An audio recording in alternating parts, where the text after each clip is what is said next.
On the Dark Side of a Dream by Leonard. For those crazy bastards from Seps, Preston, McGee, Murphy, Ramiro, Wiley, fuck you, Sanchez, Chocolate Thunder, Zoloto, Crawford. P.S. Preston, you'll always be my slut. Leonard. Day 21. The first song I ever heard Joey Ireland sing was Mr. Blue Sky by ELO. It was actually on the day I was committed, Day 1. I believe it would have been called Soul 1 had Bumblebee been a space station on a deserted planet, which is what it felt like. He sang the chorus while we were walking down the stairwell to get to the galley on the first floor. I hadn't even known he would be my bunkmate then. I had been in the Bumblebee Institute for the Romantically Inept for exactly 21 days before I had an appointment with the specialist, who I believe was contacted by Bumblebee's board of administration. I wasn't sour that it took 21 days for them to find a specialist for me, and for that specialist to find the time to come to this 3-story institution in rural Illinois, because I knew there were about 200 other patients in the male compartment on the 3rd story of the institution. And then there was a female compartment on the 2nd floor. My case wasn't necessarily urgent either. The Bumblebee Institute for the Romantically Inept had a red brick exterior but a sterile white interior. The only color in the building was from the yellow trays in the galley, and we only saw that 3 times a day. The male compartment was a long room full of bunk beds with occasional columns holding up the ceiling. I spent my first week in the Bumblebee Institute for the Romantically Inept constantly feeling the top of my head. They shave every male on arrival, and I had never been bald before. It was as if I had gotten an entirely new skull. I never noticed a slight indent on the top of my skull until I started smoothing my hand over and over my head again. It was like I was petting the armored back of some reptile, not my own skull. It was really all I had to do that first week. They make all the new arrivals stay up overnight so that everyone gets on that same sleep schedule. Between the sleep deprivation and my freshly bald head, I felt I was born all over again and that my life from just a couple of days earlier had never existed. And all I had to prove that I existed before being committed to Bumblebee was the account of my dreams. They were my only anchor to me before Bumblebee, which is strange because I really only had those dreams once or twice a year. But they warranted my admittance into Bumblebee. For 3 weeks, I had been feeling the top of my head. For 3 weeks, the highlights of my day consisted of what movies were playing in the lounge and whether or not Southwest mac and cheese would be available during chow. For 3 weeks, I shared a large bathroom with 200 or so men on the 3rd floor. For 3 weeks, I had been wearing the same indigo sweatpants and gray sweatshirt that matched the indigo sweatpants and gray sweatshirts that all the other bald and buzz-cut males on the 3rd floor wore. For 3 weeks, I had only gone outside when they allowed us. For 3 weeks, I sat on my bunk bed with nothing to do but feel the stubble darkening on my head. For 3 weeks, I hadn't had one of the dreams which landed me in Bumblebee. On this 21st day, my bunkmate Joey Ireland and I were hiding in one of the 2 restrooms in the male compartment, standing by a wall of urinals while our fellow romantically inept misfits mopped the compartment floor. It was becoming tradition for him and I to kind of hide during what the guards called working parties, which was just a fancy way of telling patients to mop the floors. Joey was a tall man, with glasses, and his hair came back dark and black, as if the roots in his head were angered to have ever been sheared. I never asked him to stop whenever he started up because that was the doctor's job. And to be frank, I liked his singing. In the mornings we shaved together, and he would sing even with a razor to his neck, making the smell of Gillette shaving gel synonymous with the sad love songs he sang. "Cedars," a guard called, and at first I thought we were in trouble for hiding during working party, so the confusion on my face might have been a little manufactured when I tiptoed out of the restroom.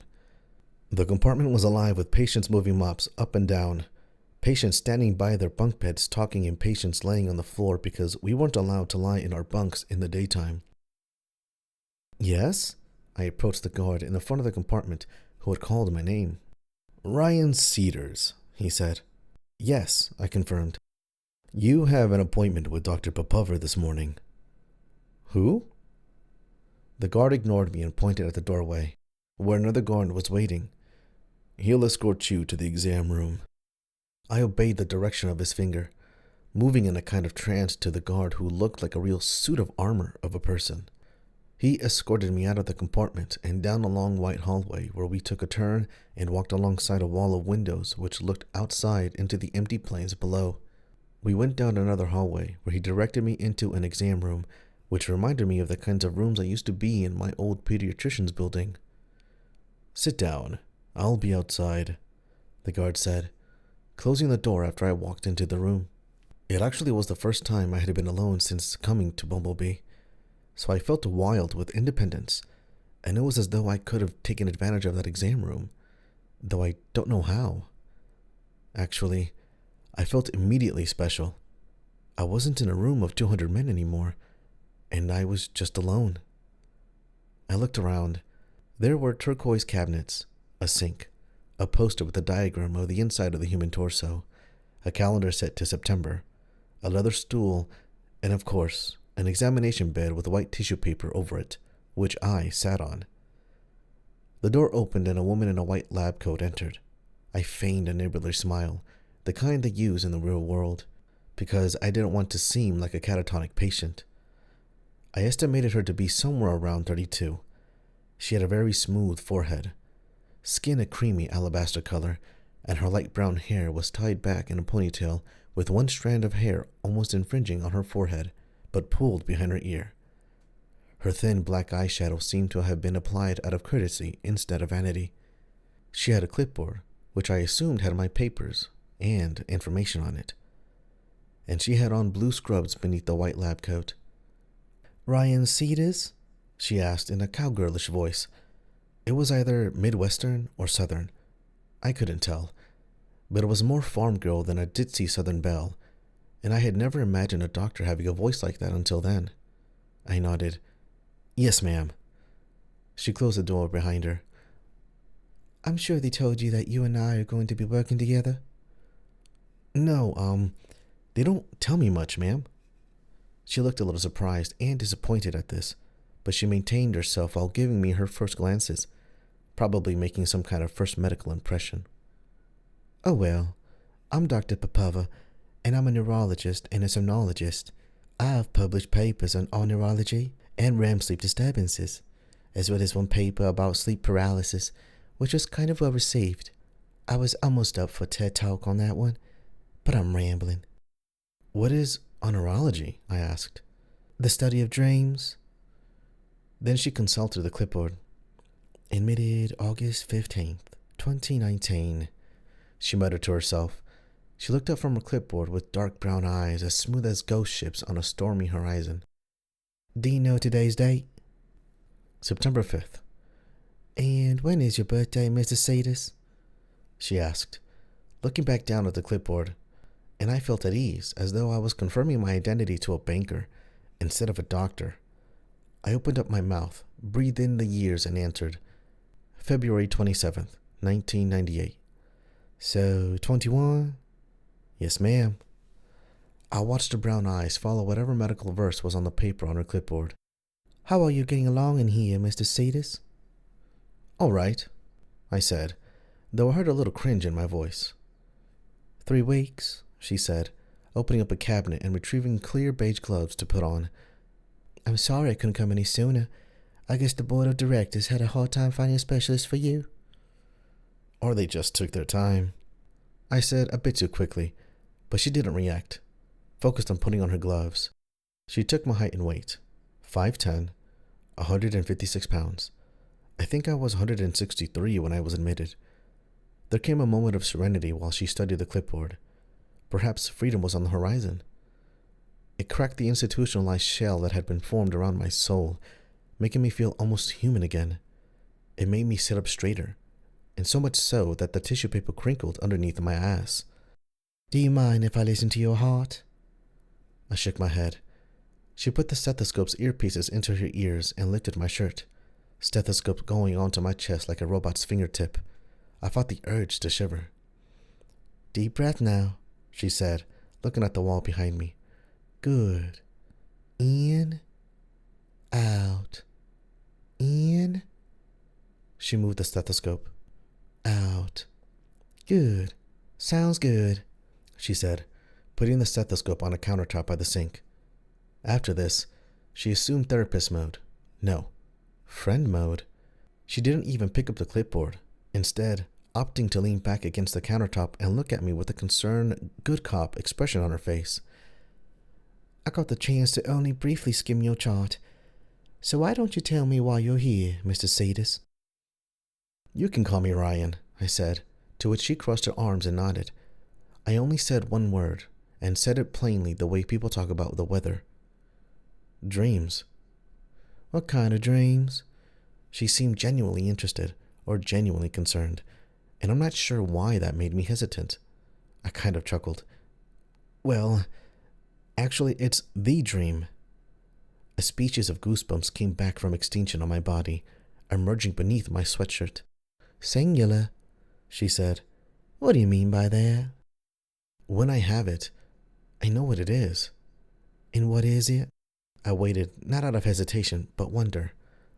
"An omen, I think." I only threw in that "I think" to sound less crazy. "An omen of what? You can tell me, Ryan. It's okay." I felt myself exhale. Her. "And who is she?" God, I hated whatever was making my mouth twitch into a smirk. This is a little crazy, but I guess I'm already here, huh? But I think they're dreams about my soulmate. Dr. Popover nodded understandingly, though I knew it was performative. It's always the same woman in the dream, though sometimes she may look a little different from the last time. I always know it's her. "And you think this is some kind of omen?" she asked, and I knew she was humoring me. I nodded. She continued speaking, guiding herself through it. "That this is your kind of soulmate? Why do you think this?" "Because every time I wake up from it, I feel so desperate for it to have been real. I feel so empty when I wake up. It's a weird combo, you know? Feeling well rested and sad. There was one time where she added me on Snapchat in the dream just before waking up. And when I did wake up, the first thing I did was go on my phone and look for her on Snapchat," I explained. A bit of her clinical brain snapped on and she asked, "Did this begin around puberty?" I nodded and she prodded. "Are these nocturnal emissions?" "Nocturnal emissions?" "Wet dreams," she explained, to which I shook my head pretty quickly. "Oh no, they're pretty pure." "Pure? What do you mean by that?" Like, it's not some puberty milestone. It's true love." "True love," she repeated, maybe to signal that she was listening. I nodded. "How often do you have this dream?" "Once or twice a year, very rarely, but they're special." "Can you walk me through one of them if you remember any of them?" "Oh, I remember all of them, Dr. Popover. The earliest one I remember was set in some ancient Greek bath, or like a crazy river kind of thing. She was in a blue swimsuit, and we were standing in the water with these limestone archways overhead."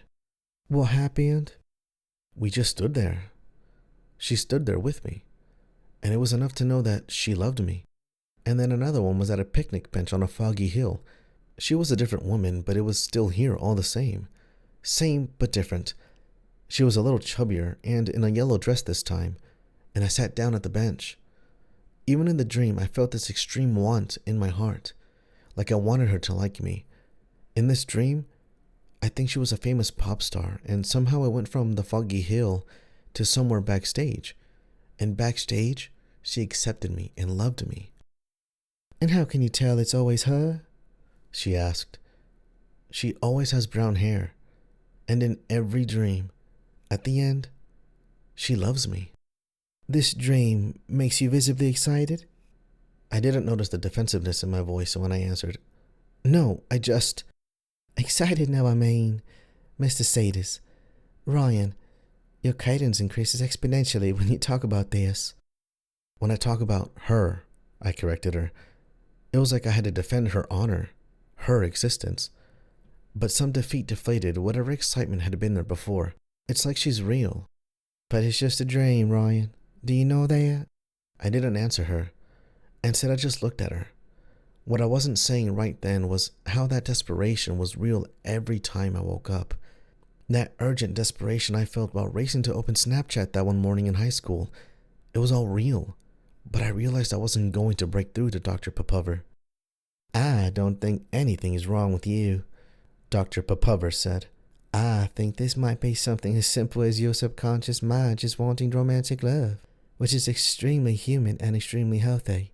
I can probably get you signed out of here just for that. It's nothing to be committed for, wanting to be loved. I can see how this has negatively affected your dating life, but I think some psychiatry can help you work through this. She took a deep breath and turned into a teacher, sounding a bit too exhausted to be teaching an adult, but she did so anyway. And she did so with kindness. So dreams are a part of ourselves, Ryan. And it sounds to me like your brain treats dreaming like a slot machine, constantly playing in hopes of getting the soulmate dream. You see, dreams are incredibly random. They don't really have any meaning. They're just the results of electrical impulses in the brain during REM sleep, pulling random details from memory. Sometimes details we don't even consciously remember, so it seems new and original. There are theories that we make up stories when we wake up just to make sense of what we just dreamt. And possibly that could be what this is, especially with what you said about checking your phone right after waking up that one time. To summarize what I'm saying, this woman from your dreams isn't real, but your emotional desire for a partner is. This dream girl is an avatar for your desire for a partner. I just looked at Dr. Popover. Boom. Done. Case closed. And she handled it so effortlessly, as though she had dealt with 1,000 complicated cases, and I was just a drop in the pond. I know Bumblebee has many resident psychiatrists, and I'll speak with the board about you seeing one soon. Then she read what must have been disappointment on my face. I'm sorry, Ryan, but you're not going to find a doctor who deals with pseudoscience. I wanted her to believe me, but I had already told her the truth. If psychiatry doesn't whittle down the problem, then we can order MRIs and sleep studies, she explained. But I really think these dreams are completely normal, Ryan. This must just be a case of severe overthinking. You focus on this avatar brain designs while you're asleep, then you won't be able to find your soulmate in waking life. Do you want that, Ryan? You seem like a man who does.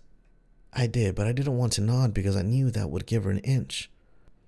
Now, I'm going to take your blood pressure, and the guard and I will escort you back to the compartment, and then I'll go and talk to the board about setting you up with an appointment with a psychiatrist here, okay? Wait, I blurted. Her expression was attentive, and I asked, Are you married, Dr. Popover? She didn't answer for a while before stuttering. No.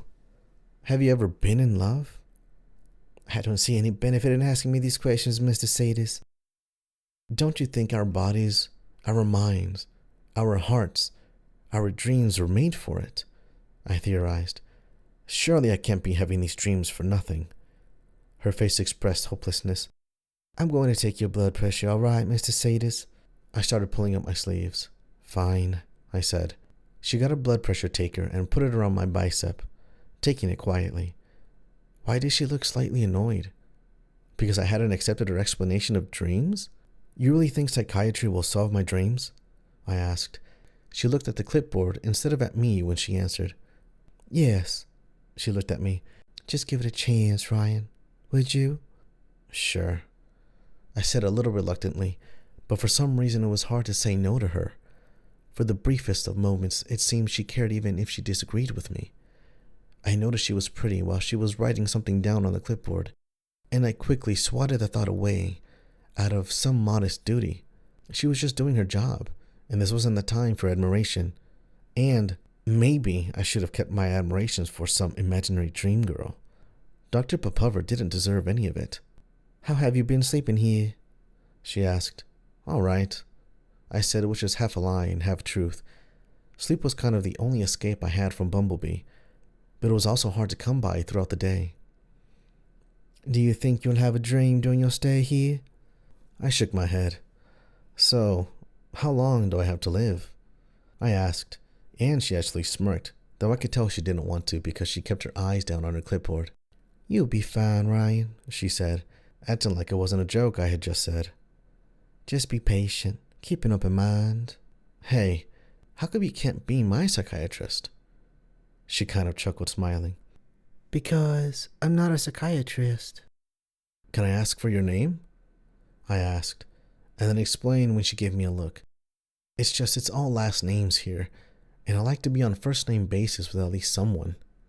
I watched her good nature overtake her while she put the finishing touches on whatever she was writing down on the clipboard. Fine, she said. It's Sarah, but you can't call me that. It has to be Dr. Popova. Why? Will you see me again? She looked back down at her clipboard and said, If I have to. She finished whatever she was writing and opened up the door, letting in an immediate dread into the exam room.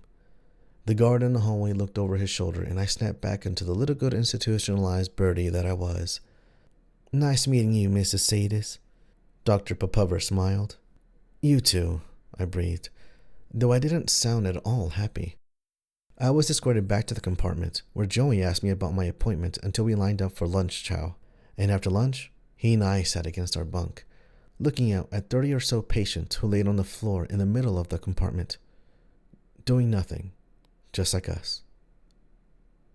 Day 22. Lights came on, I think, around 5 because of how it was still dark outside, which meant we would be waiting an hour or two before they let us downstairs for breakfast chow. Joey and I had a good thing going because our bunk was near the second restroom in the back of the compartment, so we often had the chance to brush our teeth and shave before other patients started crowding the sinks. We no longer walked like zombies, but almost like machines because of how routine it was becoming. Neither one of us talked while brushing our teeth, of course, but I could just sense his larynx revving up when he got his can of Gillette shaving gel. It was a blue gel that you had to scrub into your face to turn it into some kind of foam, and it had a real cool stinging smell. It seemed like its appliance seemed to lubricate Joey's voice. At first, it used to annoy me, but his voice grew on me, and it came from a gentle and kind-hearted man. He started singing "And I Love Her" by the Beatles while I started rubbing the blue gel into my neck. Hey, that's not a sad song, I griped. It is if it's the Kurt Cobain version, he said matter-of-factly, looking at his reflection. Because then it's about Courtney Love, who, and I don't care what people say, killed him. See, Kurt sings the same exact lyrics, but he sings in a somber tone. It's foreboding. Ireland, I said, making my first scrape with the razor. I never asked you. Why sad songs? Easy, came his musician in an interview voice. I'll sing the happy song when I meet the woman I'm meant for. Whoever she is, I picture her and I slow dancing somewhere like Paris at night, with blue night skies and yellow lamplights. I think I'll sing Dean Martin then. Everybody loves somebody sometimes. And I just sing the sad songs because I haven't found her yet. Well, Miss Ireland is waiting out there, buddy, I said, very focused on my reflection with its Santa Claus shaving cream beard. I was particularly joking when I asked him, Hey, would you sing at my wedding if I ever get out of here? But something in my tone suggested I really meant it. As long as it's a happy song. He sounded like a big bear in a Disney cartoon. You know what song I like to hear you sing? What? He asked. Accidentally in Love by the Counting Crows, I said. Oh, that's a good one. Do you know the words? I asked. I do. But you won't hear them until you're out of here, buddy. Crawford, a black man with glasses and a wonderful sense of humor, came into the bathroom with a razor, toothbrush, and toothpaste, going, Somebody tell me they're gonna have blueberry pancakes this morning. You know what song I'll sing at your wedding, Cedars? Joey asked. What? Any song by John Denver. I don't think I know that one, I said, and I saw him open his mouth to let out what only was a croak. I think he was about to start singing it until he remembered where we were. He hadn't met her yet, so no happy songs allowed. So are they gonna euthanize you yet, Cedars? Crawford asked. Can I come to the execution? No, but they're gonna get me a shrink, I said, one side of my face clear and as smooth as a baby's bottom. Oh my God. I hope they have those blueberry pancakes this morning, Crawford expressed to the magic mirror above the sink. Joey started singing something. I don't know what. Those are good, Crawford, but all I need is my Honey Nut Cheerios and coffee, I said, to which Crawford asked, You do know the coffee's decaf here, right? Crawford, I wasn't gonna tell him, Joey said. I turned my head side to side, looking at both of them. The coffee's decaf? I gasped. Nope, you broke his heart. He's gonna be in here for longer now, Joey said before going back to shaving. Now I can have as much as I want, I grumbled to myself. I felt like a real rebel having coffee during dinner. It's the only stimulant at hand, Crawford noted. I turned to Joey and went, Hey, Ireland, how does any song go? You can't even hum it? Again with that friendly cartoon bear voice. Can't even hum it, my friend. I turned to Crawford. Can you, Crawford? But I saw a twinkle behind his glasses. Suddenly, I was the monkey in the middle and Crawford was swapping scheming glances with Joey. That morning after breakfast, I raced Joey around the compartment asking people if they knew any song and if they could sing it to me. But Joey was faster than me, apparently. Cedars is going to come up to you and ask if you've heard any song. Whatever you do, just say no. I heard him saying to a patient before going along and saying the same to another. Half of the patients were too catatonic to care or play along, of course. I was aggravated, but it made the time between breakfast and lunch go faster. And in Bumblebee, breakfast, lunch, and dinner is all you have. It's the only human activity you have left, which is probably why I felt that sudden wild independence on day 21 when I was put in the little exam room.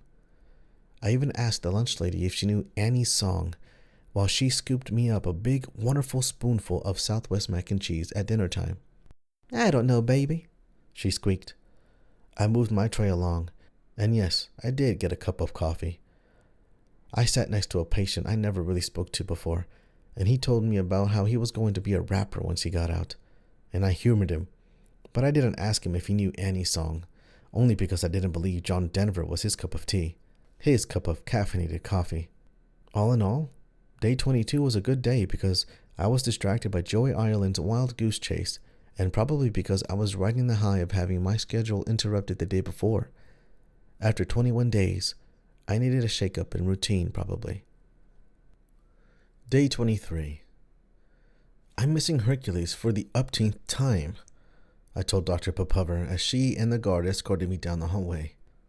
I didn't care about the guard's presence, but it seemed Dr. Popover was a bit intimidated by it. It was true that the patients had put on the Disney movie Hercules on the old boxy television in the compartment when she came to get me, and I didn't really care about missing it. We turned a corner, going down that hall with the windows that looked out into the plains outside of Bumblebee. Illinois was having a late summer heat wave, and it was hot, so the guards didn't mind that the patients didn't give it their all during working party. A lot of the patients were complaining, to which the guards just told them to drink more water. I was alright, but it was a bit sticky. Dr. Popover didn't seem affected. Actually, she seemed composed as though heat didn't affect doctors, but the guard with the smelled like an Italian sub left in a car. I'll be outside, he said when Dr. Popover and I entered the same exam room from day 21. She closed the door. Have a seat, Ryan. I sat on the examination bed, butt making the tissue paper crinkle. Did you find me a psychiatrist? I asked. Dr. Leake said he'd find you one. They seem to be pretty booked. He said you might have to wait until a couple of patients get their cases resolved and sent home. I blinked as though blinking was confirmation of understanding. I knew that Dr. Leake was chief of the board at Bumblebee, though I had never seen him. And I would have done this yesterday, but I was swamped with patients downstairs. Downstairs? The female compartment, she explained, while getting a butterfly needle and a clear plastic tube out of a cabinet. I'd like to do some blood work on you just to test your melatonin levels, and Dr. Leake himself is interested in seeing your oxytocin levels. You aren't afraid of needles, are you? No, ma'am, I offered my arm. Dr. Leake's interested in me? He said it really was supposed to be standard procedure, she said while wrapping one of those elastic bands around my arm. He did seem a little intrigued when I went over your case with him. Had he not gone over my case yet? I asked, but she was looking down at my arm, speaking through a veil of concentration. I don't know. Make a fist. Okay, that's good. Relax. Pinch. I looked at her instead of the needle in my arm. It was a quiet moment. Okay, good. She took the needle out and pressed a tiny patch of gauze down on my arm. She got a strip of Scotch tape and taped the tiny gauze over my arm. Feel good? Yes, ma'am, I said, but I was speaking through a trance. Had he not gone over my case until Dr. Bapover went to see him? 21 days after I arrived. 200 patients a floor is a lot, but there are 8 hours in a workday. What was he doing? Hey, can I ask you a question? It depends, she said, while taping some label on the tube full of my dark red blood. Do you know the song Annie's Song? She turned around from the countertop, but was still focused on the tube of my blood. Yes. What's it go like? I'm not going to sing to you, Ryan. My eyes wandered in the exam room as if in search of some portal. You know, in one of my dreams, she was a pop star, I said. I bet she would sing to me. Dr. Bapover sighed. I bet she would. All right. That's all for today, Ryan. It is? You want me to take more blood? She asked in a poor attempt of sarcasm. She started walking to open up the door. Wait, I said. She stopped. She looked worried, as though she had done something wrong. Can I sit in here for 2 more minutes? She stepped away from the door. Why? I just like this room. You like this room? She asked, smiling at how ridiculous it sounded. Except it wasn't ridiculous to me. Haha, okay, Ryan. I have to bring you back now. I don't feel good, I said, in obvious line. Now don't be fresh. She sounded amused, maybe even flattered. Okay, come on, get up. I scooted off the exam bed, tissue paper complaining. Where are you from? I asked. She chuckled. Now, Ryan, stop stalling. It was too late.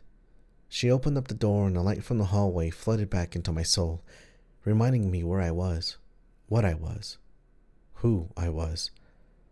Just some patient and bumblebee, cast aside for 21 days until finally being noticed. Don't you want to watch Hercules? She asked me when we and the guard started back in the direction of the compartment. I didn't have a response. Why did I feel heartbroken? Why was leaving that room on par with waking up from one of my dreams? The dream. Waking up and checking my phone in a panic. You're welcome for the blood, Dr. Bapover, I said, before walking back into the compartment. And though I didn't look over my shoulder, I could sense she was making a face that would have made me regret having answered her question after she asked me if I wanted to watch Hercules. I really felt hollow spending the rest of the day inside the compartment. Ordinarily, I would have laughed when Douglason spread his ass cheeks in the shower, but I didn't. I'm not sure why I was sour for the rest of that day. Day 23, and I wish I hadn't been because it was going to be the last day I ever heard Joy Ireland sing, and I didn't even know it.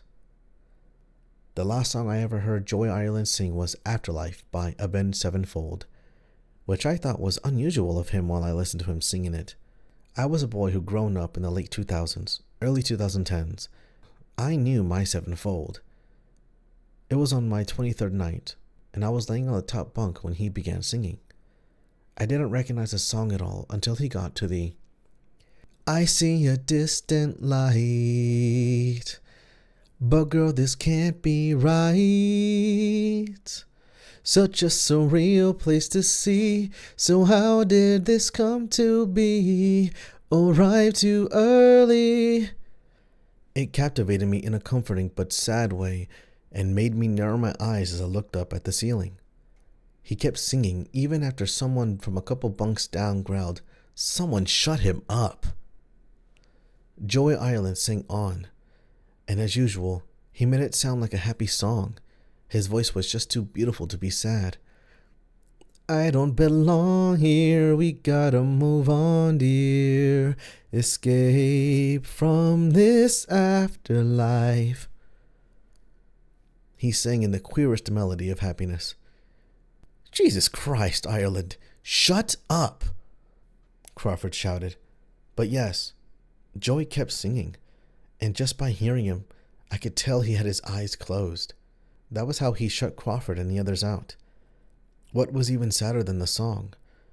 When Joey's voice disappeared into his sleep, and the compartment went quiet, where sinister Gates would have started shredding the guitar solo, Joey fell asleep. I woke up maybe a few hours after I finally fell asleep from Joey's lullaby. 2 guards were standing in our bunk, but they were concerned with my bunkmate and not me. Dr. Leake wants to see you, Ireland, one of the guards said in his best military watch cadence. Come with us. He needs you on an empty stomach. You'll get chow tomorrow. Groggy, I did my best to pretend to be asleep, but when I heard footsteps going away from our bunk, I cracked my eyes open and saw 2 guards escorting my friend away. With a deep breath, I was happy for him, and the deep breath inflated my chest immensely, filling it so much that I felt like I could have roared like a lion, could have yawned like a lion, and I fell back asleep with the image of Sarah Popova smiling at me in the little doctor's room. Day 24. Day 24 was inconsequential. Still no psychiatrist appointments, and no Dr. Popova, but also no more Joey. It was lonely shaving on day 24, and lonely shaving on day 25 too. When they brought Joey Ireland back into the compartment, I was reminded of the little fuzz of gauze that Dr. Popova put over the crease in my arm after she took my blood on day 23. We had gotten back from lunch chow a couple of minutes earlier when the 2 guards helped Joey into the long room of bunk beds. He had his glasses on and his black hair was doing its darnest to come back on his head despite being a millimeter in length, and he had bandages over his neck with one great patch of gauze over his Adam's apple. I swallowed when we made eye contact and saw something was missing in his eyes. Something had been taken from him. At first I thought he was pointing at me, but he was pointing at our bunk. The guards walked him over to the bunk, which I was standing at. Ireland, I said with the vigor you use when trying to wake someone up. He couldn't look me in the eyes. The guards assisted him into his bunk. What happened? I asked them, but they ignored me and left the compartment. Crawford and some of the others hurried over to our bunk. What did they do to you, buddy? I asked, but he didn't answer. He couldn't answer. Maddox, a most likely autistic, boxy-headed man with a wide gait, waddled over with a red crayon and notebook for Joey to write in. Maddox was a sweetheart, but he was not the only one in Bumblebee for having autism. Joey started writing, though weakly. We all loomed over him with mouths open and ready to read whatever he wrote, which was, Dr. Leake took my voice. Then he wrote, chordectomy, which none of us knew the meaning of. Took your voice, someone said. I looked at the scratchy red crayon as though it came from the molecular-sized dot in the crease of my arm. I could feel the disbelief expanding my eyes. No way, another man gasped. My lips were shipwrecking on each other, bottom and upper lip arguing. Ireland, Ireland, I stammered, but he wasn't looking at me. No more friendly cartoon bear voice. Day 27 was the day I realized why I hadn't gotten assigned a psychiatrist yet. I had been tending to Joey, if that's what you would call it. He seemed suspended in his own body. Those bandages on his neck were chains and a padlock. When day 25 became night 25, a guard shouted at me when he saw I was out of my bunk and kneeling at Joey's side. I did the same thing on day 26, with Joey showing no improvement in his mood, of course. There's no flowery way to say that I was enraged, but I kept it in for Joey. I figured he needed some kind of support, so I went as stoic as I could despite the occasional cracks in my expression.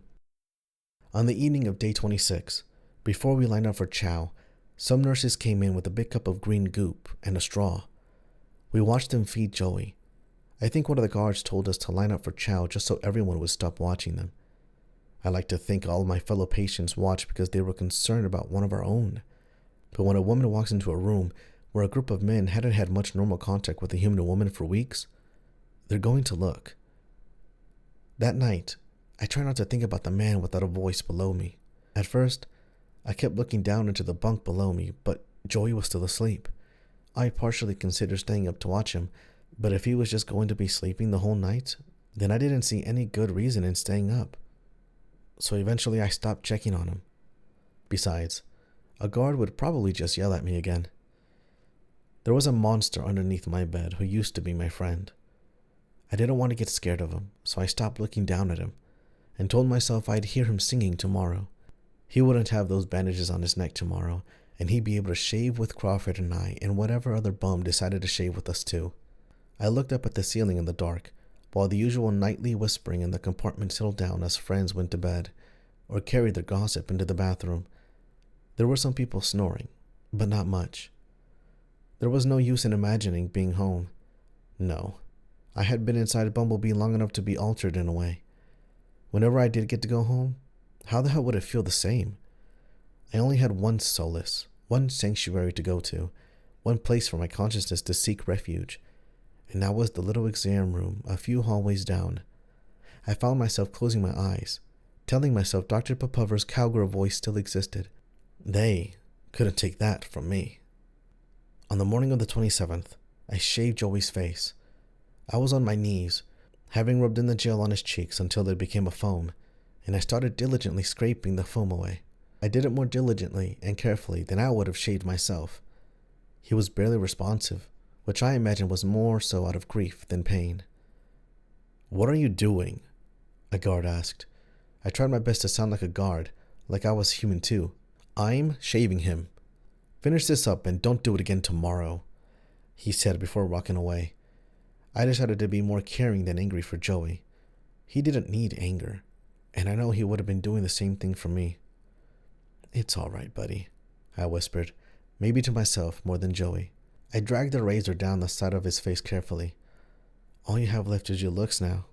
And God knows that ain't much, you ugly bastard." I turned around and dipped the razor in a tiny trash bin which I had cleaned myself and filled with water. Afterwards, 2 nurses came in with green goop for Joey, and the guard shouted at us to line up for chow, the most wonderful thing to hear in Bumblebee. I had spent so long that morning caring for Joey that I only managed to brush my teeth, not shave. Without Joey singing, I started noticing the sadder cases of Bumblebee. I even took part in that morning's working party after breakfast. I saw the porn addicts, the few serial cheaters inside, the few who were inside for autism. Those last ones were what made me uneasy because it meant the board reviewed their cases, interviewed them, and let them in as though they had something inherently wrong with them, as though it was their fault and they had something that could be corrected. Your people skills become enhanced when you sleep in a room full of 200 people only because you don't know who's crazy and who isn't unless you learn how to read them. So I think I was privy enough to sensing these few patients who didn't have anything that would actually warrant them being inside of Bumblebee, but were there because of undiagnosed cases of autism. And I was losing faith that the board of Bumblebee would realize this. This ultimately is what made me question my own reason for being there. There were actually a lot of cases that could have been corrected on their own. Douglason, the man who occasionally performed circus acts when we showered, was obviously in the closet, and he just hadn't come out yet. No one said anything to him, but at least to me it was obvious. There was a couple of patients who were inside because they were depressed that they had never gotten a girlfriend. I always thought they were a whiny bunch. While I mopped the compartment floor, I realized that the majority was not romantically inept, but that they just had quirks. That probably made them unconventional when it came to dating and getting down. But me? Did I belong there? My dreams had specifically hindered my ability to date because I compared every possible romantic interest to the woman who showed up in my dreams once or twice a year. I was trapped for opening my mouth, and now I'd be forever altered, absorbing the misfit monstrosity of my fellow patients. See, patients came together like gangs in prison. The serial cheaters stuck together, the porn addicts stuck together, the depressed patients stuck together, and brewed like a nice incel soup in a crock pot on the counter. but I had been alone. I was the only one who was in for dreams as far as I knew, and Joey was the only one in for singing sad songs, which was why we stuck together. But I guess they fixed Joey's problem. How were they going to approach mine now? A guard called, "Cedars!" after lunch chow. I got up. I had been sitting beside mine and Joey's bunk, and I walked to the front of the compartment. The guard who called my name examined my face and asked, "Why didn't you shave today?" "I was shaving Ireland, sir." "Go shave. You have 5 minutes. Then come back up here. Hurry. You have an appointment with Dr. Leek." I was so institutionalized that I was in the bathroom with my razor before I realized I had hurried back to the back of the compartment and gotten into the restroom. I shaved and returned to the front of the compartment. "Let's go," said the guard, and we started walking down a hallway, down the stairwell, and down a first-floor hallway until we reached the foyer of the asylum. I had only been in the foyer once, and that was on day 1. It was an Alice in Wonderland kind of familiarity that struck me. Seeing the American flag on the wall, and ships and bottles in a trophy case. Seeing the doors to different offices and seeing the doors that led outside. The guard and I stopped before a door with a gold plaque on it, which had Dr. Philip Leek in big black letters on it. He opened up the door and I walked in, door closing behind me. There was a man seated at the desk, and Dr. Popover seated adjacent beside an empty chair. Her hair was in a ponytail again. It reminded me of a school guidance counselor's office. Except there were no windows.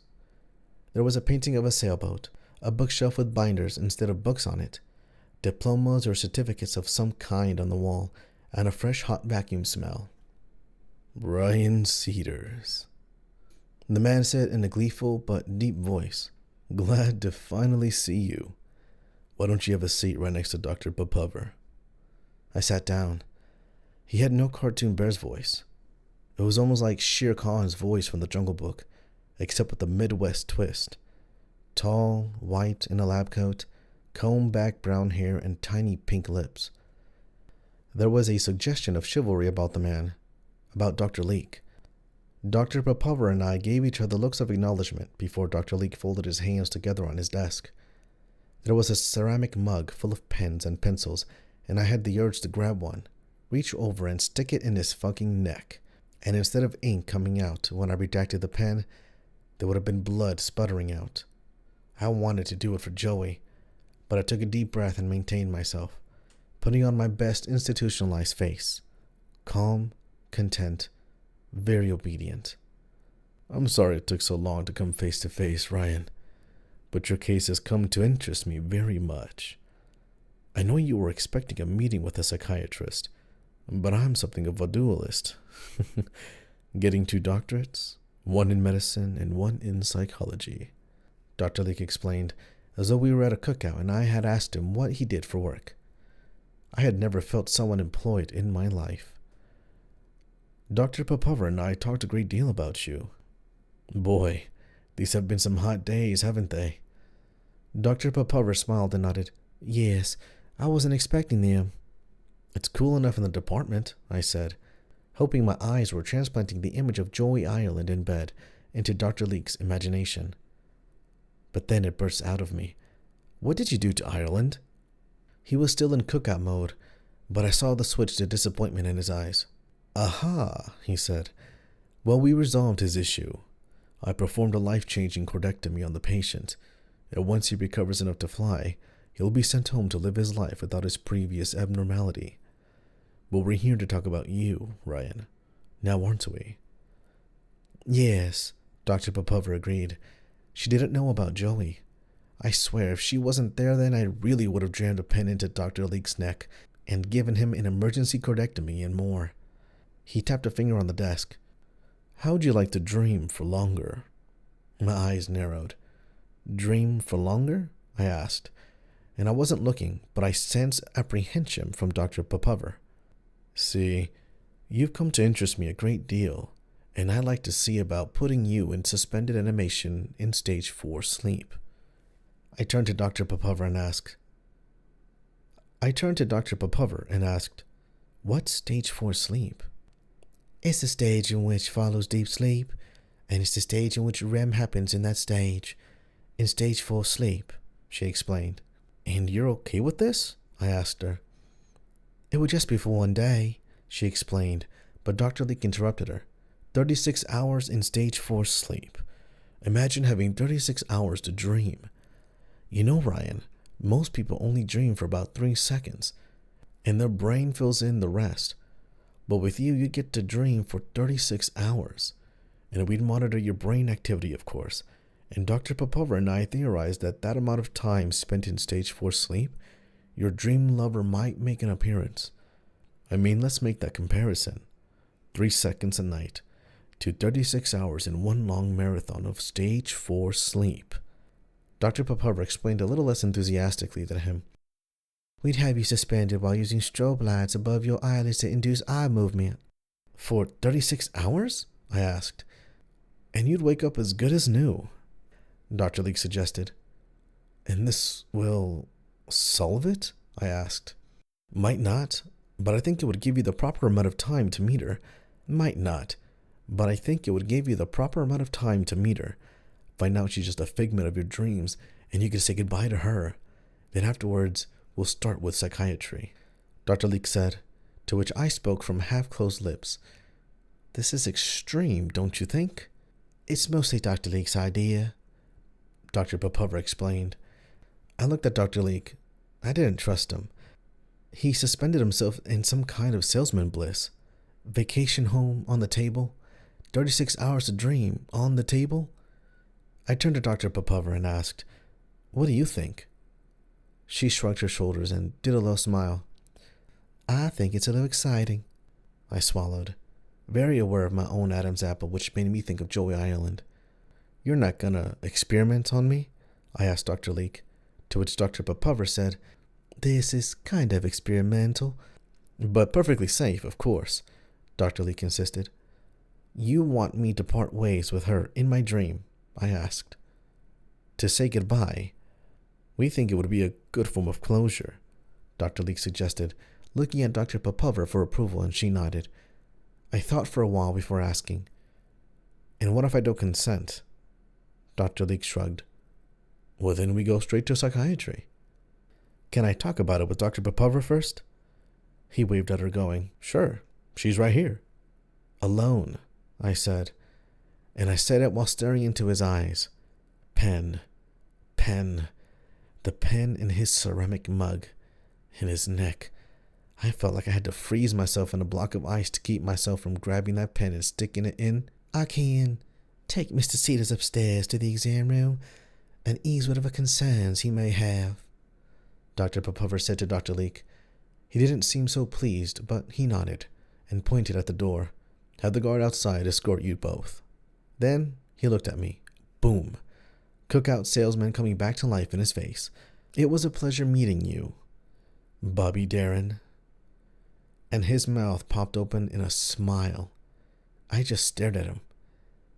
Do you not know who that is? He asked me, to which I didn't answer. So he explained. The fella who sings the song Dream Lover. My stomach dropped roller coaster style.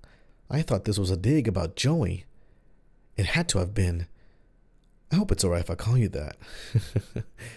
I just find you fascinating, Ryan. I too find you fascinating, sir. I said the words feeling like I was regurgitating escargot. Dr. Popova and I stood up, pushing in our chairs with a politeness I didn't know we shared. Dr. Leek stood up and extended his hand, the same hand which probably robbed Joey Ireland of his voice. There was a split second before I took it in and shook it. Was a pleasure, Ryan. You too, Philip, I said deliberately. Okay, Mr. Cedars. Dr. Popova's voice was heavy with breath. You know the way. She walked me out of Dr. Leek's office, where the guard escorted us back upstairs to the 3rd floor and to the exam room, where Dr. Popova and I entered alone with Dr. Popova closing the door behind us. Is something wrong? She asked before I finished sitting down on the examination bed. One of the patients, my friend, had his voice box or something removed, I explained. Dr. Leek did it. And I went on to elaborate to her. All the while she listened with bewildered but scolding eyes, for she seemed to have been alarmed by my passive-aggressive behavior to Dr. Leek. Ryan, there could have been something cancerous. That's usually why cholectomies are performed. I know you care about your friend, but I think it's poor taste to suggest that Dr. Leek perform an unnecessary surgery. I snapped, pointing at the door as if Bumblebee was outside instead of us being inside a room inside Bumblebee. Ireland was there for me on day 1. The guard opened up the door before Dr. Popova could react. Yes, we're fine, Dr. Popova said with a lecture in her eyes, and I knew that lecture was meant for me. The guard closes the door. Ryan, what's the matter? I don't trust him, Sarah. She flinched. Dr. Popova, she said, some scolding tone slipping in her voice. You're the only one I can trust in here now. No, I am not, she said. You can't think that way, Ryan. I know that must sound very scary to you, but I'm your doctor, okay? You don't know me. How do I get you to believe me? I said, not really realizing I was saying it out loud. Believe you about what? Since the day we met, you haven't believed me. Of course you'd go along with Dr. Leek's wacky 36-hour dream marathon. What the hell is he gonna do to me while I'm asleep anyway? Monitor you, Ryan. We're going to monitor you. You'll be very incredibly safe. No, I said. How do I get you to believe me that these dreams, the dream, it's real? All the lecture and scolding in her eyes collapsed, and for a moment, it was beautiful, like she was about to understand me. She's real, I said, digging, mining for understanding in her eyes. It's not just a dream. It has to be a sign. Ryan, this is why you're here. But don't you believe in soulmates? I urged. I never stopped to wonder, she said, but there had been the slightest apprehension in her jaw. Behind that lab coat, there has to be something in you that believes, something in you that roots for dreams to come true. She let out a chuckle. What? I asked. You sound just like a motivational speaker. I wasn't trying to be. She put one hand down on the countertop, thought, and nodded as she spoke. So, you're telling me that you actually believe that your dreams are a sign, and you actually believe in soulmates? I hated that I sounded breathless, but I was desperate. She had to believe me, especially now. How could someone not? Ryan, look, I know the idea of letting go of the idea of having a soulmate is scary to you. I know if she shows up in your dreams that your first instinct will be to say goodbye to her. But you have to. If you want to get out of here and have a healthy, stable relationship, then I think it's in your best interest to try this. Heck, after this, and a couple of psychiatry appointments, we could have you out of here before Thanksgiving, maybe even Halloween. She's not in your hair, Ryan. She's somewhere out there in the real world. But you have to let go of all this first. All I could do was look at Sarah and think about that morning I desperately scrolled through Snapchat. Was she becoming beautiful? She looked concerned for me, but she didn't understand. Or was I the one not understanding? That's probably how she saw it. Any attempt at dating is useless if it's not her, I said. What do you mean by that? But I didn't answer because I thought it was hopeless. I felt something break in me and I whined. Why couldn't she have come sooner? She looked at me, not knowing what to do. Why couldn't I have met her already? I asked her like she would know. Ryan, she hushed. She approached me. Was I cringing? I don't know what kind of face I was making. I didn't know if 27 days in Bumblebee was finally crashing down on me, or if I was sad for Joey, or if I was just anxious for my soulmate to finally step out of the threshold of my dreams, make that brave step. She looked at me as though she was petting a wolf, and she put a hand on my shoulder gently, much different from how she had put the stethoscope on my chest on day 21. Humor me, I said, gulping, trying to maintain myself, trying to keep from crying. Do you ever think about love? She waited before answering, because she was searching my face, and maybe trying to think about what rule she was breaking. Sometimes, she said in a cowgirl in the stable's voice. What do you think about it? She shook her hand off my shoulder and said, Obviously, I travel for work sometimes, but I have a farmhouse in Georgia. It feels empty sometimes, and every time I do get home, I'm reminded why I travel for work. There's a porch that outlooks this frog pond, and they go crazy at night. I guess I just get curious about who'd make that farmhouse this lonely. What do you want him to be like? I think he'd be emotionally intelligent. Him and I will slow dance, sometimes on the porch, sometimes right in front of the frog pond, sometimes in the kitchen. To what song? I asked. She looked at me, and she looked at me for a real long time, with the tiniest hint of mischief in her smile before she said, Annie's song. The door opened. Dr. Leake's boulderous voice rolled in. What are we thinking? Make a decision, Bobby Darin. Can I have a night to sleep on it? I asked. Dr. Leake clapped his hands together once. Sure thing. Dr. Popover, a word. Guard, escort the patient back to the mail compartment. Again, what a pleasure meeting you, Ryan. I got off the exam bed and we all exited the exam room. I walked back into the mail compartment feeling as though I had walked right out of an interrupted dream. Did Sarah mean that? Or was she teasing me? And then again, what kind of doctor teases their patients? When I reached the back of the compartment, I saw that Joey was gone. Gone. Flown out. The bottom bunk was empty. He was gone. Day 28. I didn't spend day 28 thinking over Dr. Leake's 36-hour dream marathon, obviously. No. I thought about something else, and it felt strange. I sat against my bunk. It was just my bunk now, while 50 or so patients sprawled themselves out on the compartment floor, and I thought about Sarah Popover. I thought about how her ponytail seemed to control the rest of her face. All that humility in the human face somehow contained politely. She was unassuming, meek, but pretty. I had gotten this slight slip of her doctor mask and saw she was human too, and had romantic aspirations. Slow dancing in the farmhouse. A farmhouse certainly sounded better than Bumblebee. I asked the kid Maddox, who gave Joey a notebook and a crayon to write with, for a piece of paper and a pen, and he ended up giving me a notebook, which I gave back after I finished drawing. I drew a farmhouse, realized I would never be an architect, ripped out the page and gave him the notebook back, returning to my bunk while looking down at my drawing. I included a porch. It was 2 stories, but it looked so empty because its occupants were not in Georgia, but in Bumblebee. I wasn't proud of the drawing because I felt something else was missing. Music. But you can't put music in a drawing, can you? Her doctor mask did slip, right?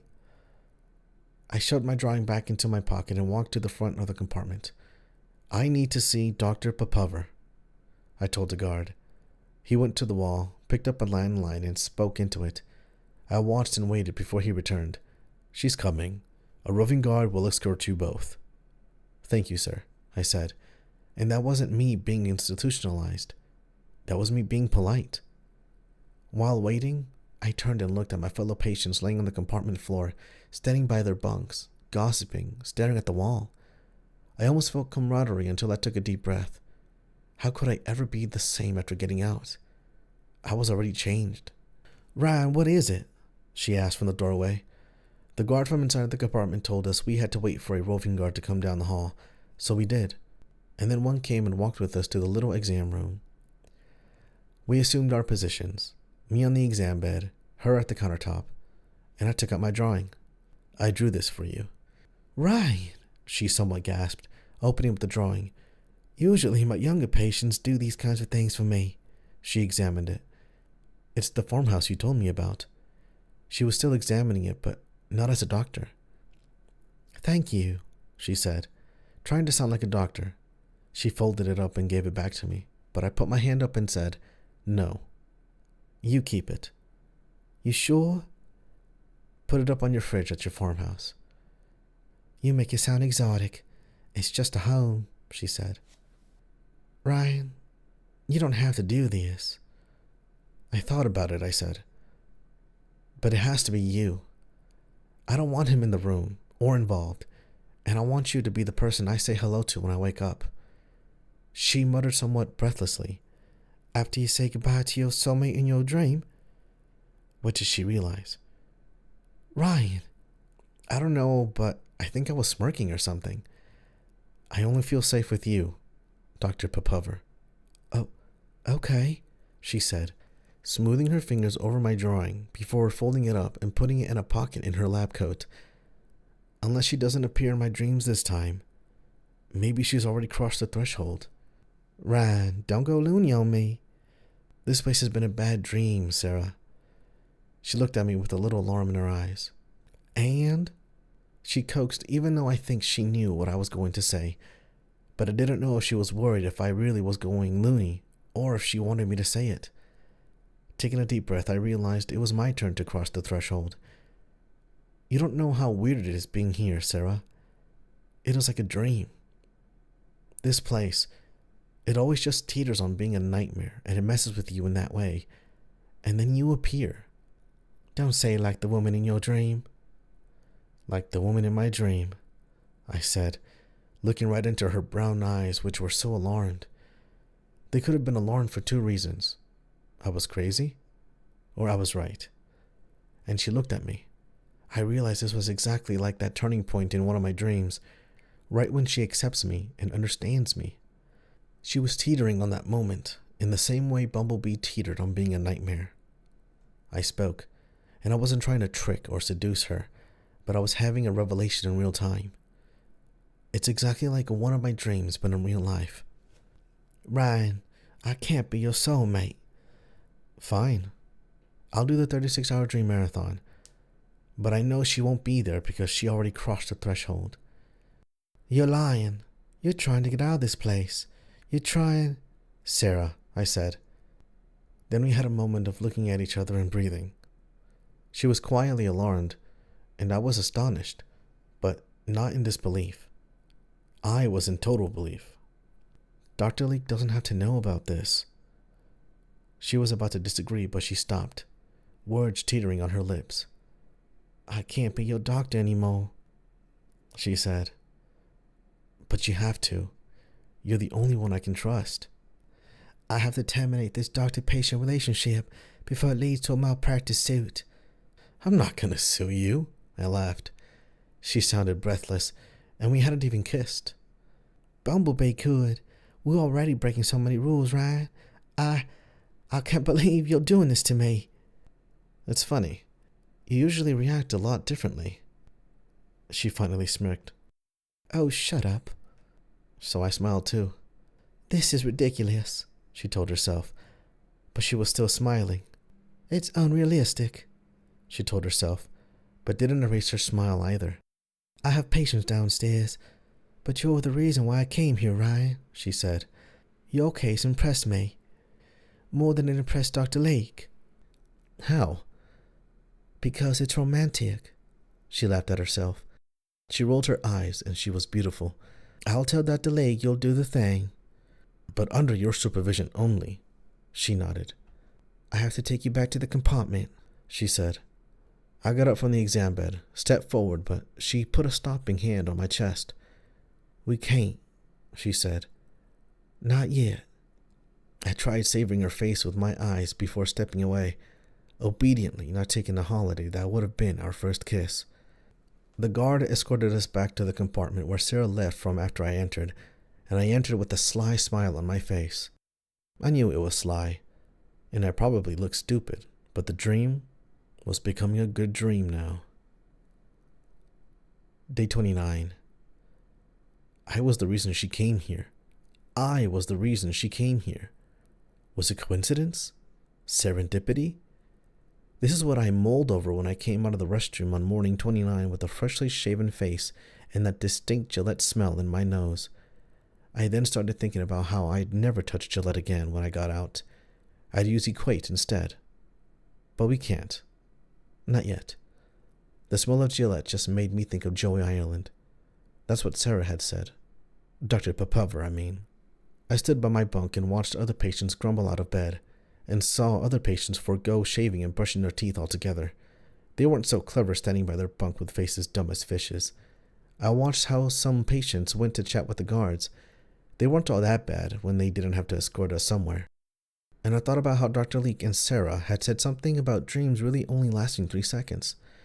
I had known Sarah for 7 or 8 days, but it felt as infinite as a dream. Time compresses the good moments. The best day in your life can only be just one day after all. Was it possible that she was the woman from my dreams? Or was I officially the one who belonged in Bumblebee the most? The only thing that felt different was that I didn't have to worry about waking up because I was awake. This was real. Besides, a 36-hour nap didn't sound too bad. I think this was when I realized I'd do anything to escape the compartment. I cared for these men, but also feared them. They weren't scary, except for like 5 of the 100 of them, but they were scary because they were there. Only a patient in an asylum could understand how weird it feels, how weird it is to be among them, one of them, and then having a pretty doctor come swooping in like the woman from your dreams. It made me squint out into the compartment, watching my fellow patients move with sluggish paces of those in purgatory. "Do you like your coffee the way you like your men?" Crawford joked when we sat together at breakfast chow. I sipped my coffee and gave him a confident glare, saying, "Yes. You better watch out, Crawford." He shimmied his shoulders in a ditzy way as though I had just asked him to dance, and we ate. "I think I might be getting out of here soon," I told him, which I knew was a common thing to say in here. "Oh, really? Why?" "They're gonna do some kind of sleep study on me." "Cetus?" Crawford's voice got very cautious. "Aren't you worried? Like, don't you remember what they did to Ireland?" How confident my smirk was. "I trust my doctor," I said. "Oh, you do?" "It's not Dr. Leake. She's special. A special doctor." And I sipped my coffee, which did feel caffeinated that morning in a beautiful placebo. "They're going to put me to sleep for 36 hours to induce my dreams. Jesus Christ! I wish I could do that," Crawford blurted. I chuckled. "You want to come cuddle with me, Crawford? Does Henderson rub hand sanitizer on himself instead of showering?" He suggested with that "does a bear shit in the woods" bravado. We both laughed.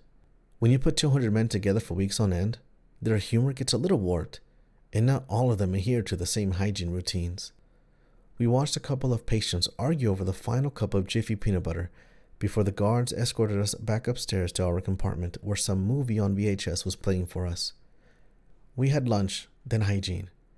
After I showered, dressed, and returned to my bunk smelling like the same kiwi-scented soap all of us used, a guard called, "Cedars!"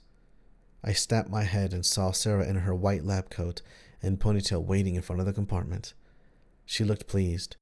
She looked like she had come to take me away. "We're going to start that 36-hour dream marathon," she explained while a guard escorted us down the hallway, this time to the stairwell and not to our little exam room. "Are you ready?" she asked. "You nervous?" "No, ma'am," I said with a knowing smirk. Had it not been for the guard, then I might have taken her hand had they not been in her lab coat pockets.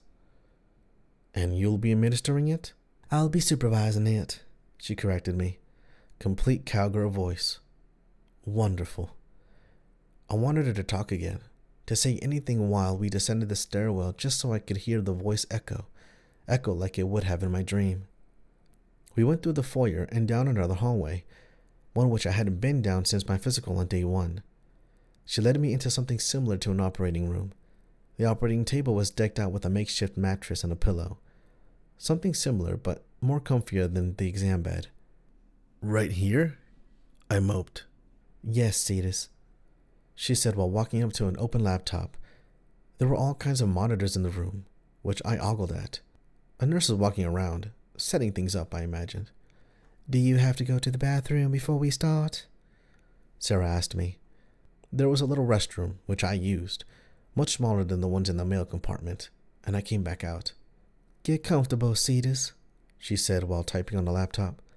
I sat down on the bed and laid down while she reached for something overhead and flicked or pressed some buttons. The nurse put a needle in my arm, which was attached to something akin to an IV bag, and Sarah placed 2 EEG stickers on my forehead, with fingers that felt as though they were crowning me instead. Her face, the way that strand of hair avoided her smooth forehead and went behind her ear, was almost enough to put me to sleep in the middle of the day. Unheard lyrics accumulated in her brown eyes, and her face was like an instrument that I wanted to hear. She came down to me. She looked at me, not with doctorly concern, but with wonder, with revelation. There was a thin black part in her lips, like the earth cracking open, and I thought her face was designed to look like this one day, and I was designed to see her like this one day. She looked like she had finally known me after 8 days, found me, understood who I was, her eyes administering pure understanding, revelation and acceptance. We had crossed the threshold. "Go to sleep, Ryan," she said in a hushed voice. Her face was right there, and I closed my eyes and thought it was funny because it was usually the other way around.